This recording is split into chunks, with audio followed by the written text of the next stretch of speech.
Hi everyone, అందరికీ నమస్తే. Welcome back to my channel. అందరికీ ప్యాకెట్ రైస్ అలాగే బాస్మతి రైస్ అవైలబుల్గా ఉండవు కదండి. సో ఇంట్లోనే ఉండే నార్మల్ రైస్తో చికెన్ దమ్ బిర్యానీ ఎలా చేసుకోవాలో చాలా సింపుల్ ప్రాసెస్లో తక్కువ ఇంగ్రీడియంట్స్తో ఇక్కడ చూపించేస్తున్నాను, చూసేయండి. ముందుగా ఫ్రైడ్ ఆనియన్స్ ఫ్రై చేసుకొని సైడ్ నుంచేసుకోవాలండి. ఇక్కడ నేను కేజీ రైస్కి కొలత చెప్తున్నాను. కేజీ రైస్కి కేజీ చికెన్ తీసుకొని బాగా వాష్ చేసుకోవాలి. దాంట్లోనే సాల్ట్, కారం, గరం మసాలా, పసుపు, పెరుగు, పచ్చిమిర్చి, ఫ్రైడ్ ఆనియన్స్ కూడా కొంచెం వేసుకొని బాగా మ్యాగ్నేట్ చేసుకోవాలి. ఇలా కలుపుకున్న ఈ చికెన్ పీసెస్ని ఫ్రిడ్జ్లో అయితే 1/2 అవర్ పెట్టుకోవాలండి. ఇలా చేయడం వలన చికెన్ పీసెస్కి మసాలా అనేది బాగా పడుతుంది. నేను తీసుకున్న కేజీ రైస్కి సరిపోయేటట్లు 2.5 నుండి 3 లీటర్లు వాటర్ తీసుకొని దాంట్లోనే హోల్ బిర్యానీ మసాలా ఐటమ్స్ అలాగే 1 స్పూన్ నెయ్యి వేసుకొని మన టేస్ట్కి సరిపోయినంత సాల్ట్ కూడా యాడ్ చేసుకొని బాగా బాయిల్ అవ్వనివ్వాలి. ఇలా ఎసరు మరిగేలోపు మనం మ్యాగ్నేట్ చేసుకున్న చికెన్ని ఫ్రై చేసేద్దాం. ఫ్రై కోసం కడాయిలో కొంచెం ఆయిల్ వేసుకొని వేడెక్కాక బిర్యానీ మసాలాలు అలాగే కట్ చేసుకున్న ఆనియన్స్ వేసుకొని బాగా వేగనివ్వాలి. ఇవి కాస్త వేగాక మనం మ్యాగ్నేట్ చేసుకున్న చికెన్ని డైరెక్ట్గా వేసేయవచ్చు. వేసుకొని బాగా వేపుకోవాలి.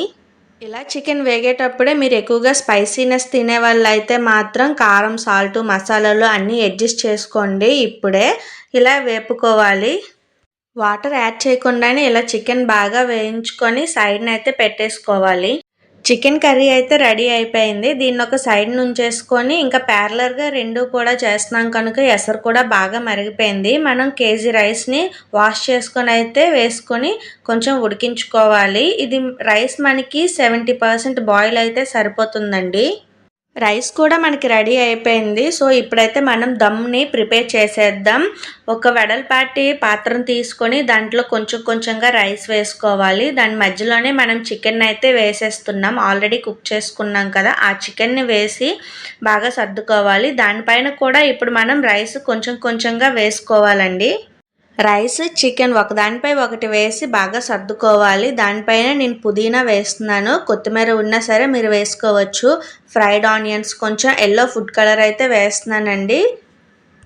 2 టేబుల్ స్పూన్ నెయ్యి కూడా యాడ్ చేసుకోండి. ఆ క్లిప్ అయితే మిస్ అయింది. ఇంకా ఆవిరి బయటికి పోకుండా టైట్గా మూత అయితే పెట్టుకొని స్టవ్ పై medium to low flame adjust చేస్తూ 15 మినిట్స్ అయితే దమ్ పెట్టుకోవాలి.